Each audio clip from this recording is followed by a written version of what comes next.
All right. Before we start, you gonna be able to do this? I'll do it. So you don't question me being an alpha. I'll do it. Michael went to squish a bug, and his back went out, Oh, it's so painful. and he could barely walk into the office today. It's freaking brutal. But you got through our investor event last night, Yeah, so that was good.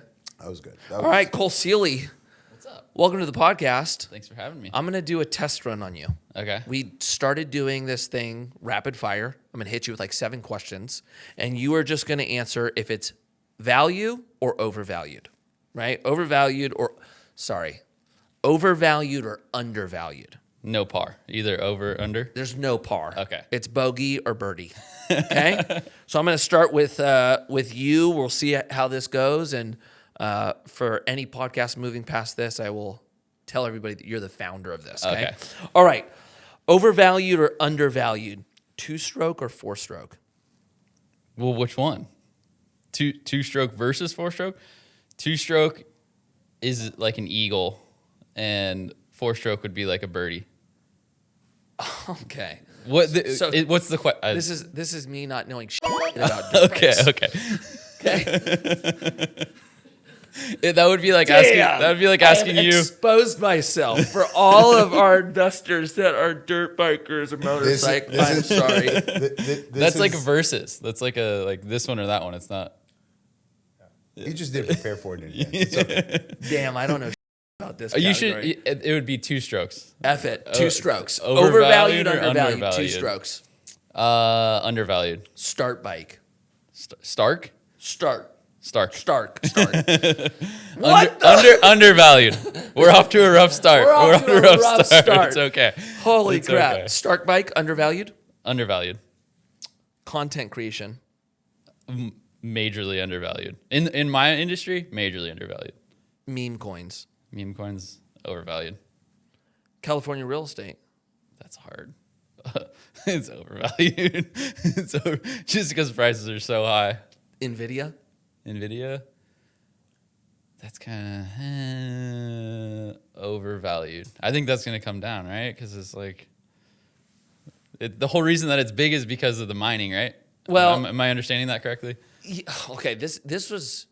I mean, I have a lot of friends that made a ton of money in Nvidia. Yeah. What threw me off, and you're actually even better to talk about this than me. What freaked me out was how shattered the stock price, what happened in the stock price when the DeepSeek dropped. Right. And all it takes is one other company to potentially do it cheaper, and you run the risk of NVIDIA falling on its face. Yeah, 100%. That was a little freaky to me. Thoughts on that one, So Mikey? I think overvalued, right? Yeah, I would agree. I think I actually think the market as a whole is just overvalued. Because the price to earnings ratio is out of whack? Your price to earnings ratio is completely out of whack. It makes no sense relative to our history. Well, and it went up so quick, right? Well, I mean, and the example you just gave, right? One potential competitor, not a full-blown competitor, came in and the thing just took a nosedive, right? That kind of volatility is indicative that it is overvalued in and of itself as far as I'm concerned. Was there a ratio that you liked seeing when you were advising clients on what and where to invest? Like if it was 25 times, were you like, So I was actually the type of advisor that did not pay attention to specific companies and individual stocks. I wasn't a stock picker. For them, I was the kind of advisor that looked at overall financial strategy related to everything in their lives money-wise. Estate planning, insurance, tax, investment. Investment was just one of usually the 6 things I evaluated for a person. And so I did not put as much weight into what specific investments they went into as much as I did were they diversified in their asset allocation model between stocks, bond, real estate, cash, et cetera, et cetera. So I didn't take the deep dive all the way into the individual companies that they were investing in. I looked more at were they well spread throughout a lot of different companies so that in the case of like NVIDIA, one entity takes a nosedive, you don't have as much of an impact across the board for everybody. So I wasn't the stock picking type of person, but having said that, I think the PE ratios are running almost like 6 to 7x what they historically should be or used to be at. What they should be, I mean, that's subjective, right? Where they used to be relative to where they are today, they are significantly higher. And, you know, I mean, how do you explain that, right? Like, was it the big conversation was Uber? Like, how long had it been Uber wasn't making any money? They were valued at billions and billions of dollars. A lot of companies are getting valued at its potential as opposed to its fundamentals. Right. When you were racing, did you have a financial advisor or were you managing your money yourself? I had a financial advisor, but I wish I would have had Michael with it. My man. Things would have gone a lot better. So we're like, what works well with you with money? Is it have somebody help tell you kind of the discipline that you need to follow and follow it? Is it you working with them hand in hand? Or is it you now being DIY? Which one works well for you? Probably having somebody kind of hold my hand with it. Like what he's saying a lot, like I'm obsessive. So like I would have gone home and studied kind of everything he said and really tried to understand it. That's me now. Back when I was racing, I just didn't have time. Like I was just like, my career was so like fast paced and so like every weekend, every day. Like it was just so much going on. I was so busy that I didn't have time to really like understand. I don't come from money. So like when I'm handed a bunch of money, I don't really know what to do with it. And like my understanding of money was what you made during your career was like make as much as you can. And that's what you're going to live off for the rest of your life. I didn't understand investing. I didn't understand anything, especially like what I've learned in the last 2 years. I'm like, man, I wish I would have like really paid attention to that stuff, but I didn't have time. Like I didn't have the resources and I didn't have the time to really get a like holistic view on everything and understand it as well as I do now. Okay, so knowing what you know now, what's one thing you wish you knew when you were racing that you would have applied when you were 21 years old? I've been asked this question and I'm like, I almost don't want to say it because I'm like, I had to learn the hard way. Why shouldn't somebody listening? But no, I wish I would have understood the real estate market better. I wish I would have understood investing better, but really just investing in the real estate market. Like I wish I would have bought, rental properties and invested with you a lot more frequently. That goes a long way. It's just passive income that you don't have to really do that much for. You can have somebody manage it. I didn't know that. I didn't understand it during my career and even after it. Like I was so tapped out mentally and physically. It was the most draining career, like in every aspect, to where like I needed a couple years to just like understand who I was and like not think about anything stressful or anything like that. And just then when the time came, I was like, oh, I need to like kind of get my ducks in a row. It was kind of too late. So, well, I hear what you're saying, but I think this is a good reminder. I was in Texas this weekend celebrating a friend's 15-year anniversary for a business he started, and he's crushing it, right? He didn't start this company until he was like 32 years old. Yeah. And he was like, I'm such a late bloomer. All my competitors start, in their mid to late 20s. Like, am I going to catch up? And dude, he has now like radically passed them. Yeah. Even like didn't Bezos start late? Yeah, I think so. Like, there's a lot of founders. Yeah. No, I'm not saying I can't start again. It's just what I made off of racing kind of thing. Okay, like, I wish I would have been smarter. Yeah, that's fair. I just didn't understand it. Like, I hate to be like advocating for myself for not having the knowledge in it, but at the same time, it's like I just didn't know and didn't have the time. And like I said, I was just full bore like with motocross and supercross, and I raced 33 times a year, trained basically 11 and a half months a year, right. And it was just zero time for anything but trying to figure out how to go faster on a dirt bike. Has anything changed in motocross where you're starting to see more of the kids understand money or at least get things in order, or do you feel like it's similar today as it was when you were racing? It's similar. I think the top like 5 guys that I could pick out, probably I see them like and kind of can see where they're going with things and like understand like, oh, that guy bought a house as an investment and he's doing this with it. Cause I'm friends with a lot of them too. Like I still talk to a lot of the racers I competed against, and I see it from the outside looking in now where I'm like, oh, that person understands, or they have somebody in their pocket that understands. That's kind of just guiding them through all of it. Yeah. I do the same thing. Like when I got out of the skate industry, I pay attention to like just if anybody's on a podcast, it's usually podcasts. And if they start talking about business or money or, even like right now, like Kyle Walker is a big skater. And like, I'm like looking at some of the stuff he's talking about, starting companies and like, there we go. Yeah. Like, I like hearing that, it's cool. Yeah. It's cool being on the outside now and being able to just like peek in instead of participate in the, I don't know, you want to call it a. Then the other guys want to grab him and be like, you need to do this. This is how you need to like. I know. Like so, you can have your fun, but you also got to. So do you talk to anyone now from a mentor or like big bro standpoint and go, dude, do this. Like, don't get stuck in this trap. No, not from like a finance standpoint. From a riding coach, stuff like that. I help actually a kid local out here. Just nice. with riding stuff. But as far as finances go now.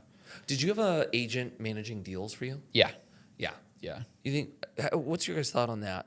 Like, because I go back and forth on having somebody manage deals and then doing it yourself. I like it. You like having somebody do it? I think having the right person do it.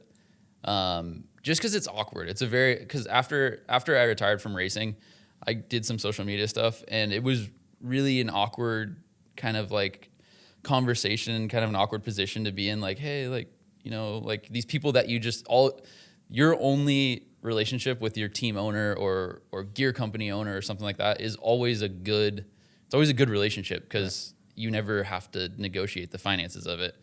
When you're negotiating, it's like kind of puts a little bit of a burden on your relationship. I'd rather have a middleman like deal with that. Same way, Mikey? Yeah, I think it's the same as with the financial advisors, right? Like you should have somebody who's handling these things for you, but you shouldn't be blindly trusting any of them, right? So like when it comes to an agent, I would be speaking to other people in the game, finding out who their agents are, the types of deals that they're getting, and comparing it with, is my agent actually performing? Is he charging me the right rate? Is he getting me the right kinds of deals? Is he really looking out for my best interest? As opposed to just picking somebody and never questioning what it is that they do. Same with the financial advisor. You take a financial advisor who's managing your money. If you just, let them run it and you never talk to them, you never ask questions, you never meet with them, you never know what's going on, you don't want to fall into that trap either because there are enough scenarios where it's gone south for a lot of people in that case. So do you think it's the same when you're looking at a deal? Like if somebody brings you an investment opportunity, should you have someone else do the due diligence and beat it up and potentially negotiate different terms? Or should the person that's looking at making the investment do it? Or it depends? I think it depends on your skill set and your capability. But until you learn on what it is that you need to look for, seeking the advice of others is actually a really good thing to do. There is a counterpoint to that, though, right? Because we deal with it all the time where we talk to somebody about investing with us. They speak to a friend, professional. Kills me. Kills me. And they come up with like the most absurd points or questions, but it's incumbent upon us to still educate them through the process. Ultimately, they decide to come in or they decide not to come in, and that's on them. So you can't be on the side where you completely trust somebody and never question anything, and you can't be on the other end where everything is a DIY and do it yourself, because in both scenarios, so you got to have a balance between the two. Right. Yeah. I think kind of going back to that, and like where the conversation started with having an agent, I think I had a mentor who I really, really trusted with like being open about my contractual like numbers and stuff like that, because he was a little older than me and I could bounce stuff off of him, and like getting your value out of your agent, like I could take that number to him and be like, hey, this is what they're offering me. Do you think this is fair? And somebody who kind of already knows the value and like things like that, maybe not from an investment standpoint, but like having somebody, a friend that you trust, where you're like, okay, I know my agent's doing my job or a good job for me. I think that has a lot of value. Yeah, I agree. I was gonna say, like, some of these deals that we hear some of our athlete investors do, where it's all equity and no cash compensation, or all cash compensation. So it's like some of these, like, very fine details that go into somebody's contract. Like, if you don't know how to negotiate these things, you should get somebody that helps you along the way. But you should always verify, right? Like you should try to get yourself educated along the way, even though if you're not capable of holding these negotiations yourself, at least have a baseline knowledge to know, like, yeah, that actually makes sense. Yeah. I've done it all now. Like I started with an agent when I was skating. remove the agent, did it myself because of the percentage I was giving them, which that doesn't even sound like me anymore. And then now, like on, if I'm doing deals on, whether it's like through social or somebody wants to, potentially do something with me, I bring somebody in to now kind of speak for me. Where in the beginning, when I was young, I wouldn't tell the agent anything. Just give me whatever you could get. Were you like, so if you, with skating and like a team manager, whoever's negotiating with your agent about your compensation, was it somebody you'd see a lot? Like your team manager, say for your shoe company or your board company, was that somebody you'd... To tell you the truth, when I first started coming up in the skate industry, it's right when agents came into play. Like prior to that, there was no agents because there was no money. And like P-Rod got an agent, Costin got an agent, like all the people in my friend group and then the people I looked up to had agents. And I remember I had my first shoe deal, which was with S Shoes, and Kareem Campbell owned the skateboard company I rode for. And so, like, I looked at Kareem, I'm like, how do I negotiate this? Like, my contract's up. And he goes, I got you. So that was, like, the first example of, like, team manager boss helping me. Yeah. But I sat in on the meeting. I wasn't like, Kareem, go get me money. He was like, you're coming with me. And I remember sitting in a hotel room, me, Kareem, and, like, the two guys from S Shoes. And it was really cool to watch at least how he, went about it. Yeah. And he basically just said, like, look, you're paying him $500 a month. He's top 5 hottest AMs right now. He's going to be pro. We're investing all this money into him. Like, the bar is at 3,000. So, I want 3,500. Right. And it's happening. I'm like, I can't believe you asked for 3,500. Like, they're never going to give me that. And they were like, 35's too high. He's an amateur. Nobody makes 3,500. And he goes, 3,500 is what he's worth. And they're going back and forth. We land at 2,500. Right. And so I'm like, okay, that was cool. Then I put an agent in, and why I ended up removing the agent is because it felt like they knew what I was being paid and just came in, extended the deal, or gave me a very small raise, and then just chopped off 10% of what I was making.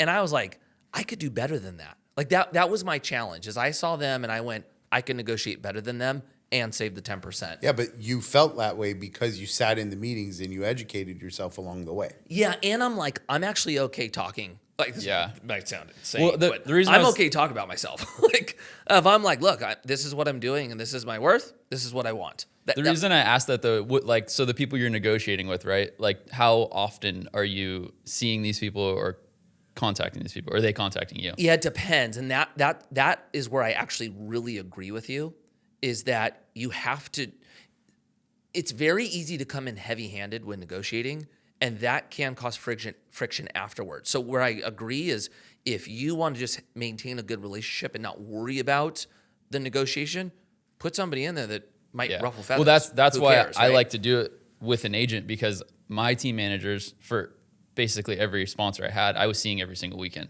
So I'm in the semi-truck going over footage and going over lap times with the same person that I would potentially have to negotiate numbers with, where I don't want to ruin that relationship because we work so well together. Yeah, that's right. And knowing each other. And that's where it gets for us, tough. It wasn't usually the team manager in the negotiations. It was usually like a couple levels up. Okay. And the team manager is who we dealt with on like a frequent basis. Right. But I would definitely say that I more moved into probably a hybrid of what both of you guys said. Like I use an agent now, but before he goes in, I kind of give him the framework of what I want him to do. Right. And then he just becomes the mouthpiece so that I can maintain the relationship and then not sacrifice the time. Like that was the one I didn't calculate. Like going in and spending time on that, like that's taking away time from something else. And I think there is a value you have to calculate in that, Yeah. And like to add to that point, like the agent's always going to have that clear-headed of like, okay, this is what you're worth. This is what I want. I might, if I have to do it myself, I might have just come off a bad practice day where I didn't have a good day on the bike. I had a tough day in the gym, a hard day cycling. And now I got to talk to an agent or a team manager, and I'm going to be frustrated or something like that. Like an agent's always going to be pretty level-headed. So there's a value in that too. So Mikey and I talk about transition a lot because we now have had careers. We have now transitioned into different careers that are like radically different than the one before. you're a pro athlete. We have to do that at a level that is shocking, right? How hard was that transition for you going from motocross into real life? And did you have to change anything mentally to prepare yourself for it? Yeah, I didn't anticipate it when I stepped away from racing. If you would have asked me 6 months after I retired, I'm like, transition was easy. That was the greatest thing I ever did. Asked me 2-3 years later, I would have been like, that was gnarly. It was, I think a lot of athletes have a very interesting mind and mindset, a lot different than the average person. So to transition from especially like our sports of high adrenaline, very intense sport, and then step into a real world where you're not experiencing that adrenaline anymore. I have really bad OCD. Actually, I didn't know I had OCD until I was watching a interview with, I want to say, either Andrew Reynolds or Jeff Rowley. I can't remember. And I was like, that's what I have. Like, I didn't know, like, that's what I had, but that's what I have. And that, like, motocross, training, cycling, everything I was doing, like, my schedule Monday through Sunday was gnarly. Yeah. And I didn't understand that I had this fuel inside of me that I had, like, my activities to burn it off with. When I stepped away from racing, I just wake up and not know what I was going to do that day, not burn it off. And then I went crazy for like a year. Right. Like, I don't know what's going on in my mind. Like, these crazy repetitive thoughts and these tics and everything. And that was probably the hardest part about transitioning out of it was like dealing with mental struggles like that internally. Do you think a lot of athletes struggle with OCD because you're having to manage the fear element and the fact that you can get off at any second? Yes. So you have to have something that keeps you like calm. Well, obsessive compulsive disorder, right? Your obsession is, for me, like when I line up on the gate, like I don't want to get hurt tonight. I want to do well tonight. Like that's my obsession. Your compulsion is your tics. So like skating, like I want to land this trick. Like this is my last run, or this is like, I don't know. I've seen like Street League and stuff like that where like, oh, the one trick, right? Like I want to land this. So that's your obsession. Your compulsion is like, oh, I got to tap my board on the ground 3 times before I, nail it. So did you ever have any of those? Mm-mm. Never. No. I think our nervous systems are shot from being such a high adrenaline. Yeah, like sport. even Ryan, he had a thing where he had to lock the door and unlock it, or lock the door and check it like 6 times. Right? Yeah. Oh yeah, I'd spend like 10 minutes doing that yeah. sometimes. Yeah. So even like because like Ryan was not a professional skater, but he's a skater. And so even like when you're not professional, you're still dealing with like I could get broke off. You still have to like figure out how to survive in that kind of environment, Yeah, your livelihood depends on it. I guess managing money, you just don't get those crazy tics. No, but what carried over from that for you in the business world now? Dude, honestly, well, other than when we went to Best Buy 37 times so in 1 week to get him one item for his camera. Okay, so I don't think, like thinking back, I don't think I ever struggled with anything on like the OCD side, but I'm obsessive. So that still is at play. Like if I get locked in on something, it's like I'm like an Energizer bunny. It's just like it's hard for me to turn until it's fixed or solved. But I don't know. I guess the only thing I had that was OCD was whatever reason when I was a kid, we would always lift our feet over railroad tracks when we were in cars. And some friend when I was young was like, yeah, if you don't do that, you're going to roll your ankle. Because I didn't do it one time because I thought it was stupid, and I rolled my ankle. Yeah, and like rolling your ankle for a skater is like the worst. So like I still do that today. I'm like in the Tesla cruising, railroad feet up. It's so stupid. It's so stupid. Okay, so today, fast forward, full-time job. Husband, father. Yep. Does riding today, do you still ride? I ride Harleys more than I ride motorcycles now, like dirt bikes now. Basically where I'm going with this is, did biking become more like it was when you originally started doing it, where it was just fun? Pure fun. And a getaway? Yeah. Have you crossed to where it's that again? Oh, immediately. Right. Oh. Like, so when I retired, I was in my last season. I cut it short because I dislocated my shoulder and had to have shoulder surgery. So it basically cut the rest of the season out for me. When I healed from that injury, I went riding. And immediately it was like, I love this again, all over again. It was like so fun again. Get tired, I can just pull off. I want to go do whips. Sorry, I don't want to go do this. I was like a kid in a candy store. Like, it was so much fun all over again. It still is. Like, I if I'm going out and riding right now, it is a blast. Like, getting out with friends. Before, it was Monday, Tuesday, Thursday, and Friday, 4 days a week. I was just pushing myself into the ground every single day. I'd get to the track and be like, I wish I had an office job. I wish I had a 9 to 5. Like, this sucks.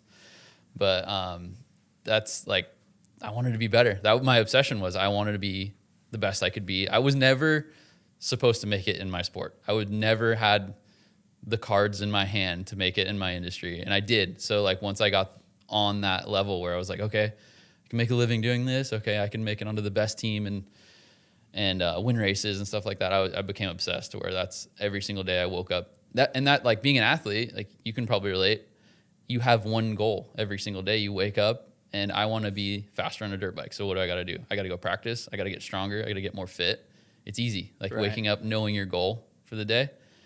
Retiring is a whole different thing, where I wake up and I'm like, what do I want to do today? What do I have to do today? Nothing. Yeah. That's the tough part. That's the part that really fascinates me about athletes. It's like, you were just saying Monday through Sunday you were grinding and putting in all this work. And all of that work was to increase your speed by what? Fractions of a second. So, like, think about it. It's like, I mean, just the mentality. This is the admiration I have for athletes. The mentality that you have to grind day in and day out. The weight room, cardio, biking, cycling, all these things you were having to do to get better, to increase by a few fractions of a second. I mean, the margin of the work to result ratio is so out of whack. It's like this much work for this much result. Right. But it requires a certain mentality that so few people have. I miss that though. I miss the grind. Like, because you could say, where are you going to be on July 7th? And I could tell you exactly where I was going to be, if I was going to be living in California, living in Florida, if I was going to be at a race. And I miss that so much, like, knowing my schedule 12 months out of the year. Yeah. I was going to ask you this, because you talk to a lot of athletes now that are investors of ours, right? And we have a majority of investors that are not athletes. What do you think is one thing that you see in our pro athlete investors that is a advantage towards maybe some of our investors that are not athletes? And then what's a weakness or a challenge you see in them as well? The pro is that the word no just doesn't exist in their vocabulary. Like, they do not know what no or can't means. It has no meaning for them, right? For them, they will bulldoze their way through an impossible scenario in order to get to the other side. And any discussion or rationale that would convince 99% of the people not to move forward, that just doesn't register for them. So that's the pro. The con is that sometimes they're so laser focused on what it is that they're looking towards and their objective that they're not seeing opportunities that exist on either side to perhaps pivot in a way to get to the end result a little bit faster, because they became fixated with what it is that they're doing. They're too micro and they don't have enough of a sometimes high level vision. Okay, so that's like a perfect segue for this, because it's a question I get all the time, is you were so comfortable with risk while you were skating. How are you with investing? Like, are you very comfortable with risk? I'm going to make this statement that you were doing something much more dangerous than me, right? How fast were you going when you were racing? We don't have speedometers, but I mean, I've raced against the best in the world. So how far are you? As fast as you can possibly go on a dirt bike. That you would be doing, like, how far and high is that? I mean, it's not necessarily the distance or the height. Height is bad in motocross. Height is your enemy, which is ironically when you have time to breathe, but you don't want to be in the air too long. So you want to go far, it's a timing thing. High. It's I got to land in this 6-inch rut and perfectly downside, and I got to take off this jump and land, and then I got to hit this turn as fast as I can go. But yes, a ton of risk. Okay, so for you, coming from being a motocross racer and being, best in the world, top, you were best. Were you number one for a while? No, I was best. I was third. You were third. Okay, so coming from motocross, being ranked 3 in the world, you were very comfortable with risk. Very. Are you very comfortable with risk when it comes to investing as well? I am if I trust. Like, I'll do my due diligence. Like, I'll study, and I want to fully understand it, right? Like, I want to understand the risk or why not. Okay, so let's say you're like Roaring Kitty, right? You know who Roaring Kitty is? Roaring Kitty is the one that basically went all in on GameStop. Oh, yeah. The movie is actually phenomenal. There's a movie about it? Watch the movie. I haven't seen it. It's so good. It's called Dumb Money, right? And so basically, Roaring Kitty is like this stock trader at like Morgan Stanley, and he's like looks at GameStop and he looks at the fundamentals. He was like, dude, this is a great deal, right? I'm going to invest in this. Invest like his entire portfolio into it, which is like $50,000, but it was everything for him, right? And then he starts talking about it on maybe YouTube, right? He like starts becoming an influencer, and the freaking thing goes nuts, right? I don't know what he's worth now. It's like he might be north of $100 million, right? Here's my question to you. He felt like he did the right due diligence, went all in, and was comfortable with the risk. But you can make the claim that that could have all gone away. Yeah. Is that how you are? Like, if you look at it and you're like, yeah, there's a good chance I lose everything, but I believe in it and I can do it. Will you do it? Yeah, but I really have to understand it. If I don't understand it, I won't do it. Like, I actually had that experience with Bitcoin. Back in 13 or 14, I want to say. Maybe 12. Give us one of these heartbreaking stories. Yeah, everyone has one. My website developer, manager guy that I had when I first started racing, he was like, dude, you got to invest in Bitcoin. I was like, what is a Bitcoin? And he tried to explain it to me. I didn't understand. It was like $5 at the time. And he's like, I just put my life savings in it, which he was not a wealthy guy. It was like $100 or $2,000 or something like that. I was like, dude, I don't understand it. I don't want to do it. And then cut to, what Bitcoin did. So I didn't understand it and I didn't take the risk. But like what Michael's saying is like, sometimes athletes are like that. Sometimes you're so narrow-minded that you don't really trust. Yeah, that happened to me too. Yeah. Kenny Anderson, pro skateboarder. Yeah. We were doing something, I think, with St. Archer. And he was basically the first person I ever heard talk about Bitcoin. He said, dude, you got to get in on this Bitcoin. Maybe it was his brother doing it. And he tried to explain it to me. And I was like, my takeaway was this. That is so sketchy. That's some like black market, undercover, like stealing your money scam. No.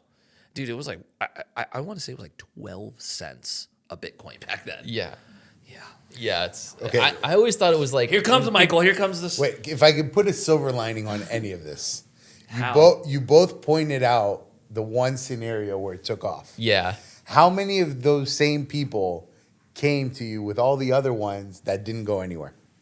Or people like that came to you and said, you have to invest in this. You have to invest. I mean, like, think about just like the dot-com bubble, right? Or the real estate bubble, or investing in subprime mortgages. Like, there have been so many things where random people who you would never expect to come up with, this is a solid strategic investment, come up with the idea, and it just goes belly up, right? That's kind of where I got to where I was with that, because there was some foreign currency that a friend of mine had invested in and didn't do anything.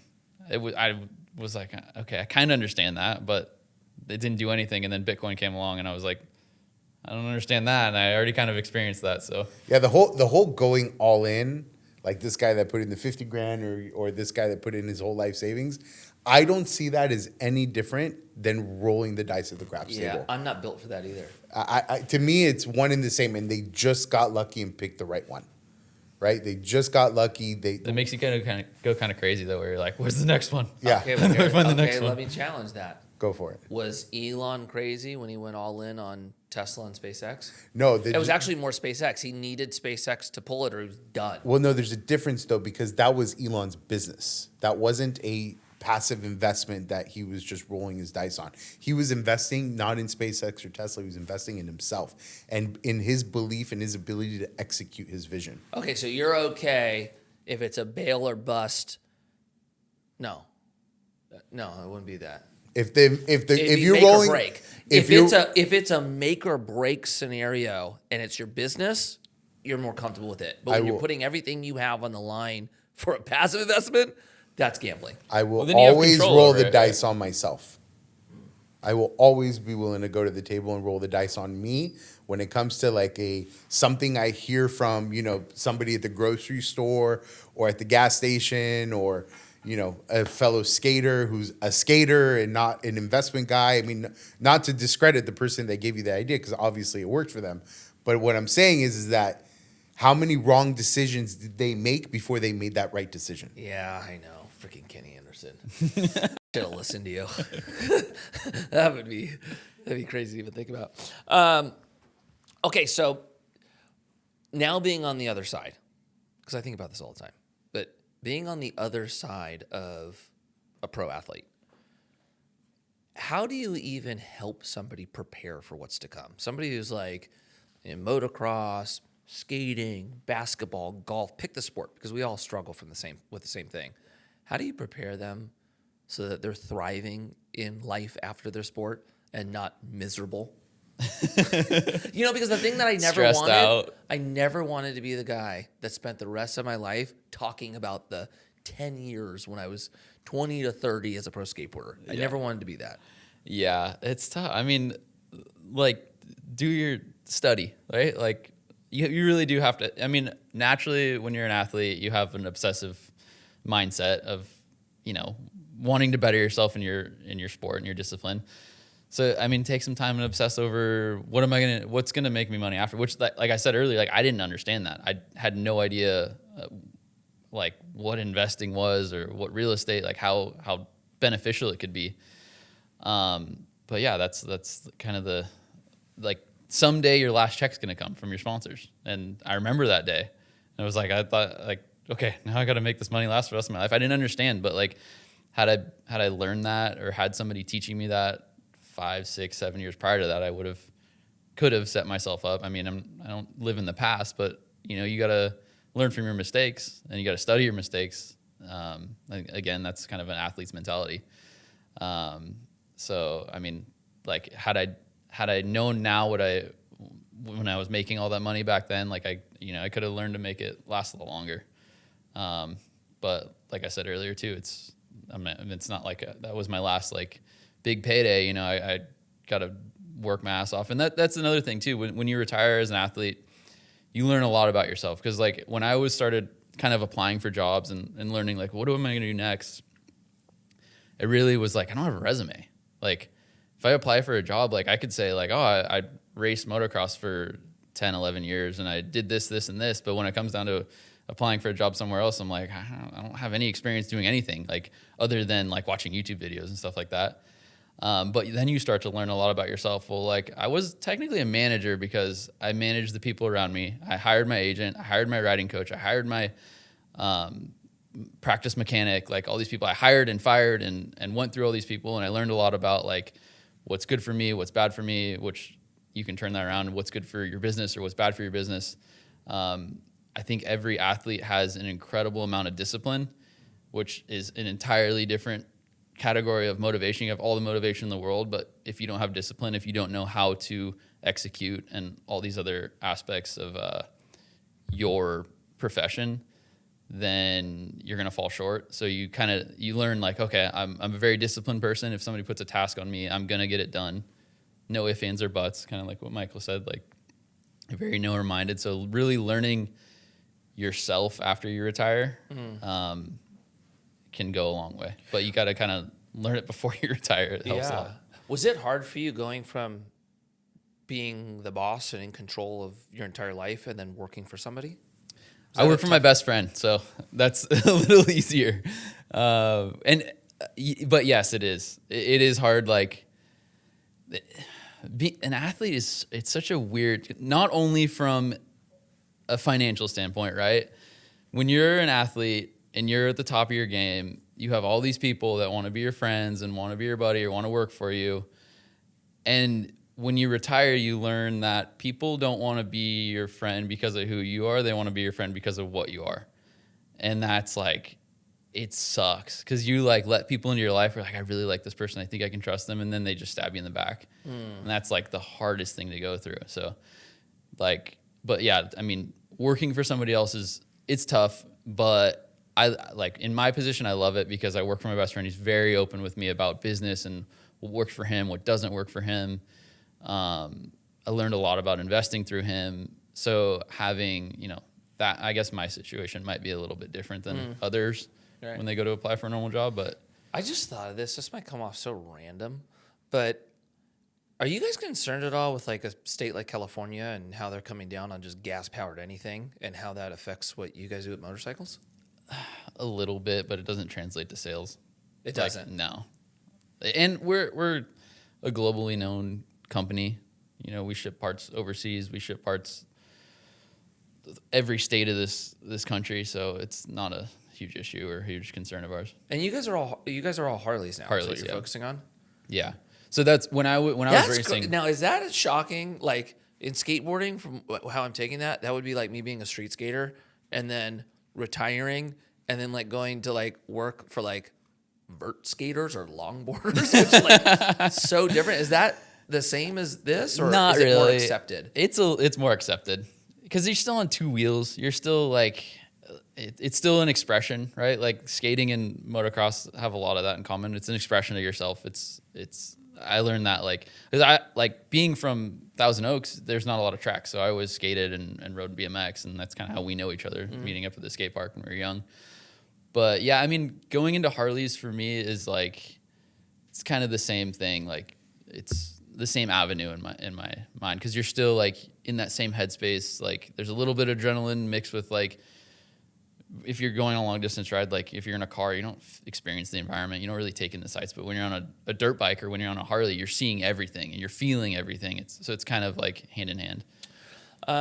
Okay, so you moved from California, bought a house in Idaho. I did. And now you're back. I'm back. Was Idaho not everything it was made out to be? I remember that. As soon as he said that, I was like, I remember talking to you on the phone one day. You're like, oh yeah, I just moved to Idaho. Yeah.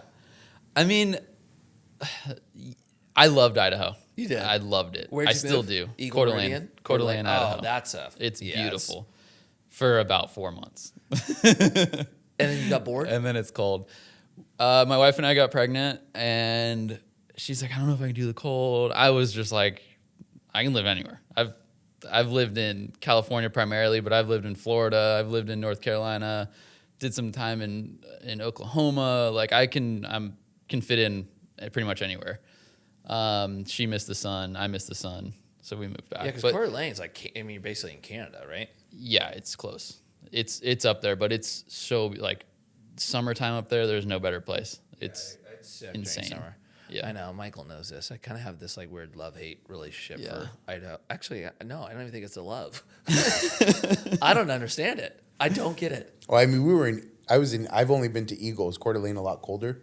Coeur d'Alene's rad. Because Eagle was freezing. Yeah, Coeur d'Alene's like on the border of Canada. Yeah. It's freezing. Yeah, no, that's a hard, like that's a hard number. But it's stunning. Like, go there in the summer. Really? You'll fall in love. Yeah. Yeah. Yeah, I don't know. Like, I actually understand why so many people left California. I understand that one. Yeah. But not all. I had so many friends leave, go to Idaho, and I was like, Jen and I were like, let's go see what's cracking. So we went out there, and I was just like, what part did you go to? I went to Eagle, Meridian, Star. I'll go to Coeur d'Alene, dude. Well, I already know Coeur d'Alene for me is off limits.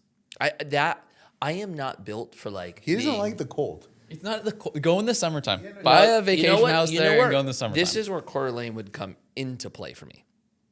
Going and spending a month or two during the summer. Exactly. That's it. That would never be my primary. Maybe when I'm older, but some of the areas that to me feel more like retirement vibe, like it's slow, there's nothing cracking, but you like that. Okay, I'm just not there yet. I want to be That's around not the Coeur energy. d'Alene though. It's Coeur not? d'Alene is like if you took Thousand Oaks and put it on a lake. No, it's sick. It's worse than that. No, it's not. Yeah, think about how many Airbnb rentals are there on like vacation promotion. It's cranking. Yeah. It's like destination style. No one will be here until the summer. And then our lease up is gonna crank and our rents are gonna drive I like up. fishing and I like mountain biking, all that stuff. So it was like heaven for me during the summertime. During the wintertime was brutal. Let me ask you this. What's up? Are you you're a glass half full type of guy? Yes. When things are bad, you're telling yourself that it's good. You're staying positive. Yep. Right? Yeah. I think that's what was happening in Idaho. Yeah, maybe. Oh yeah, I thought I cornered it with that We one. have so many people we know in Idaho. Don't trash all of them. Listen, I'll go through the names. First people I think of, Wade and Shauna. Love you guys. Love you guys. Just not for me. Not built for it. Yeah, that's fine. You know? That's fine. Love you, Idaho. I tried to convince him Florida for a while. He wasn't biting. Yeah. Florida's cool. I like Florida. Jen but I like it because of the riding. Jen was a hard really? no on Florida. Nope. Yeah. Jen's very particular with what she wants. She doesn't want anything too hot. And then I don't think she wants something too cold. She wants California weather. Yeah, and she probably wants somewhere where you can go to the beach and you can go to the snow and you have everything within like a 2-hour radius. To do. Like Jen would definitely be the one that was like, we're going to Paris and we're going to live in Paris for a year. Like she would do that. Yeah, I could see her doing Paris. Still trying to navigate through that. But you know, like how much do you think people underestimate the value people put in California weather? Like we say, like the weather, and people are like, dude, the weather can't be that big of a factor that's where you would want to live in spite of all the issues. It's like, well, there's a lot of people that will. Yeah, moved to Idaho for 2 years and then yeah, suffered through a Chicago winter and then I know. Okay, I think there's a ton of value for it. Like it's the most beautiful, best weather state in the entire nation, for sure. There's a ton going on here. Like our economy is still a freaking monster. I personally think, like I am of the belief of like with politics, the pendulum swings, right? And it goes out of whack. I think we're going to enter into more of a like middle ground. And if that happens, I think it's going to be more desirable for people. The only thing that I can't figure out is cost. Like, what do you do with cost here? Because it's so expensive. Like, we are entering the scenario where just people can't do it. You know, like how is a kid supposed to buy a home when the median home price is about $1 million now? And that's what we're at today. So like, you know, does this keep happening? Like, what do our kids, like, you know, Scarlett will be 30 in a little bit longer, 18 years, right? What is the median home price? $3 million at that point? You're not getting in at that rate unless your parents get you in. So I don't know what happens there. Like, does California just become a market that like you are either wealthy or extremely poor? Is that the only two options for California? And the middle class just can't pull it here? Depends. A lot of variables have to change that will shift that dichotomy that you just drew out, right? What has to happen? Build, baby, build. Okay, so they don't make any more land though. No, but that's interesting. So this is where I'm going with this. We have a lot of land here. We have a lot of land, right? We have a lot of groups that make it so that you cannot build on land, and it's very difficult to do. Do you ever see a scenario where like CEQA goes away? Or like SOAR will run out, but goes away. No, but well, maybe because like even affordable, like you leverage the affordable housing play, you're not subject to CEQA, right? So it went away for that. You're not subject to CEQA on the affordable housing stuff. I think the ED1 bypasses CEQA. Whoa. I think so. The answer I was going to give to your question is that I think it subsidizes, like it goes lower in terms of how stringent they are. Does it go away completely? I don't necessarily think so. But to your point, inevitably there will come a point where the population vote for a politician who's going to come here and say, these are the difficult decisions that have to be made, and I'm going to be the one who's willing to make them. I'm going to authorize more housing. I'm going to, put more schools on the lot. We're going to remove some of the federal land allocation in order to make room for more communities to go. Like, those are not easy variables to run on and to campaign on, right? But if you're going to do so at a time where the people are thirsty for it because things have become so expensive, like to your point, the pendulum will swing in that direction, and then you will see some change come as a result of it. Aside from weather, though, if things like that get lifted, like areas you're not allowed to build on right now, will it come down because there's going to be an oversupply? And like think about when you drive on the coast or through the mountains or whatever, it's so beautiful because there's no houses. if they build houses on it, does it bring the value down as well as oversupply? And then we start kind of going in a little bit of a downward. Well, the beauty part is almost like a separate conversation. But, yeah, that's what I'm saying. Like aside from weather, because the weather you can't beat. Yes, if you add supply and you add supply beyond the point of demand, prices are coming down 100%.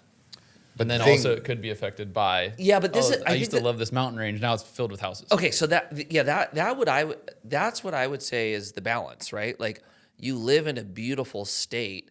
If you just throw housing everywhere, well, and it's going to be tract homes probably. Yeah, it changes the dynamics. So how you do it is everything, right? So I want to start with that. But the challenge you have is like how the market works. Like everybody wants to criticize the free market, right? The free market doesn't work because prices are this, right? It is so very rarely the free market that creates this scenario. It's typically regulation and government involvement, right? If you look at real estate, how it should happen if it was really tied to a free market is prices are running up because it's undersupplied. That triggers the builders to build. They overbuild, the price comes down. And you just see that cycle happen over and over and over, right? And so if that were at play, real estate wouldn't be valued where it is today. A starter home wouldn't be $1 million. It'd be, right now, probably $550. Right. So for me, the example I would give is just to go into like economics, right? So you have supply and you have demand. And when the supply and demand meet each other, you have a point of equilibrium. That's kind of the economics definition, right? So whenever you have more demand than you have supply, costs go up. And the inverse is true too. When you have too much supply and there's not enough people that want to buy those things, you have discounted prices in order to, and it's always this game, right? This topsy-turvy game to create equilibrium. So your question was, if we build so much, are we going to get to the point where prices go down? The problem in California is the demand is up here. The supply is down here. Yeah. There is so much we have to get to where you even hit this point of equilibrium that I don't think it's a scenario we're going to face for 50 years at least, especially because we're not yet building at the rate that we need to even close that gap. So there's still a long time before we actually get there, and there's enough land to be able to do it with, I don't think, compromising the beauty of the state. Yeah, I asked that question because I've actually been studying to get my real estate license on the side. Oh, really? Yeah, and there was a chart in the study guide that was like had that kind of what you just explained, but in a graph. Yeah. And I stared at it for like 10 minutes, like, okay, in relation to California, we don't really have that down part, like, ever. It's always like up, flatten out a little bit, then up. So there's always demand. It's never like, in a recession where the oversupply happens, where prices come down. It's not like in the foreseeable future, and it hasn't been in the past. Yeah. Have you thought of this? Like, there's a lot of talks right now about, uncertainty, recession, all of this, right? Are we addicted to growth to the point where we will not accept a correction?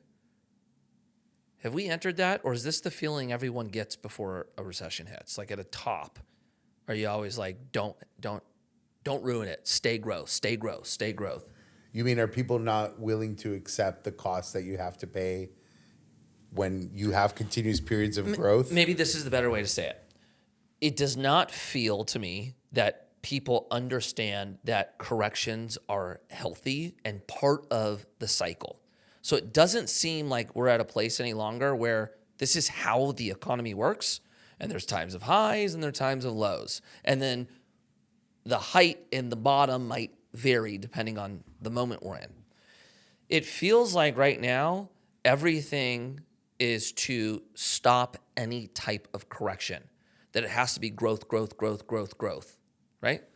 Which to me seems terrifying because that's not how the market works. And it just means the bottom coming out is going to be worse. Yeah, so if you inflate your way into a growth cycle or a prolonged growth cycle, so you stop the correction from happening, you're creating a higher top to fall off once it inevitably does, right? I guess my question to you is this how it's always been? And it's just been so long since the real last one that people have forgot? Okay. So if I'm understanding... Does that make sense? I'll rephrase the question if I understand it correctly. Bring it to layman's terms or out of skate talk. If you have the natural market doing its thing, right, and there's no exterior factor that comes in to quote unquote manipulate the movement of the market, does that allow for natural recessions and corrections and natural growth to take place in an area where the ebb and the flow is kind of within this range? Whereas if you manipulate it, it goes up a lot higher beyond the scope and then it bottoms out bigger, right? The free fall is even larger. That's the question. Correct. So the answer would be, it depends. Because you're going to give me attorney talk right now? No, sorry.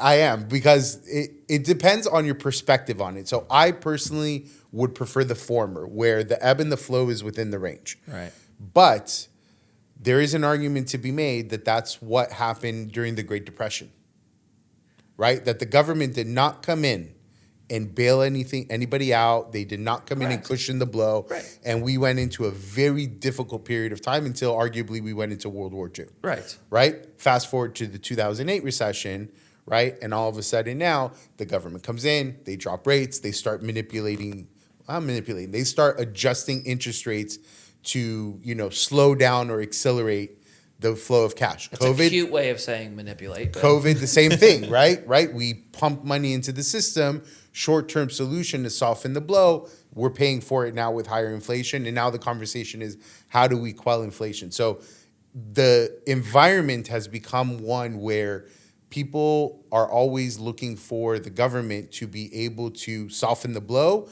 or ratchet up the rise. So do you think that's because the Fed has to focus on two things now? It's like not just monetary policy, it's employment rates. That's what I was. And that's what they shouldn't have done that. Like they should have just kept the focus on one. I personally am of the opinion that you should let the market do what the market needs to do, and you should not be doing things to manipulate the market in one way or the other. And if you run into a Great Depression type of scenario, as unfortunate as that is, and it sucks, there's an argument to be made that the 2008 recovery took as long as it did because we kept injecting ourselves into it and trying to force a better scenario, and it took us that much longer to get out of it. Yeah.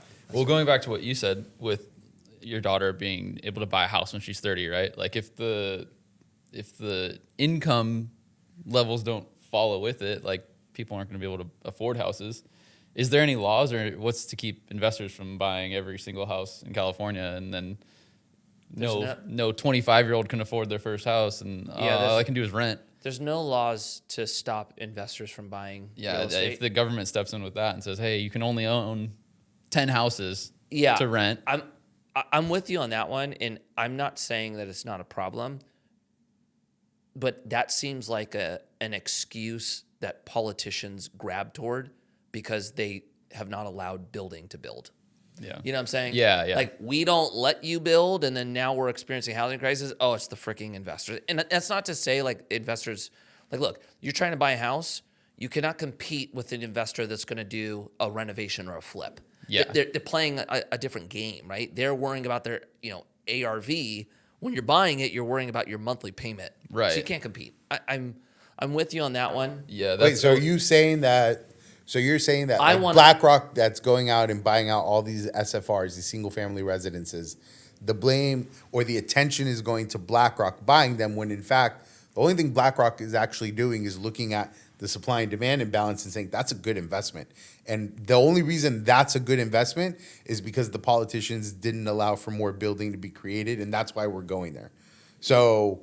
the politicians are blaming BlackRock when BlackRock, I'm using BlackRock as the example, but when BlackRock actually is only saying that's an opportunistic idea right there to go after this. Yeah. So I think like where I'm starting to lean on, there needs to probably be some regulation here, where if you're buying a first-time home, like I don't know what that. I need to spend some time thinking about what that looks like, but there has to be like some type of priority or ability to compete, because if you have to buy $1 million house and you can't afford north of $5,500 a month in your mortgage, right? You're capped at that $1 million. Yeah. But if I'm going to buy it for $1 million and sell it for $1.6 million, and I have to put in $200K, I now have room to go beyond. Yeah, and you can outbid. To still make a profit. You could outbid me, right? Like, you just can't compete with me. Yeah, and he's coming in all cash too. Yeah. But then there's so many loopholes. Like people just start a new investment brand or branch or whatever, and like, oh, I have 10 homes in this one. Well, I can get 10 homes in this one now. Yeah. It's this is what I want to do with you. Are you still pursuing your real estate license? I am. You're going to do it? Yeah. Okay, good. I want to have you on after you get it and enter in. I think that's going to be a cool conversation. Yeah. I've always had an interest in it, but like not from an investment standpoint. I always loved houses and looking at houses and high dollar houses and stuff. Like I lived in Orange County for a long time, and like I said, my schedule was crazy. Monday through Saturday were like my hard grind days, and then Sunday was my recovery day, which involved like a 2-hour bike ride where I was like low heart rate.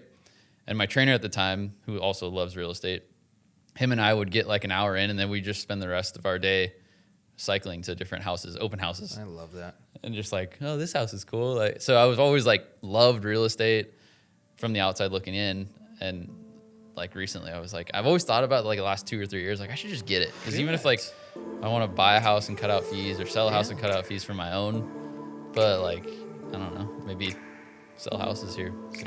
I love that. Ladies and gentlemen, Cole Seeley, thank you for joining us today. It was an absolute pleasure, brother.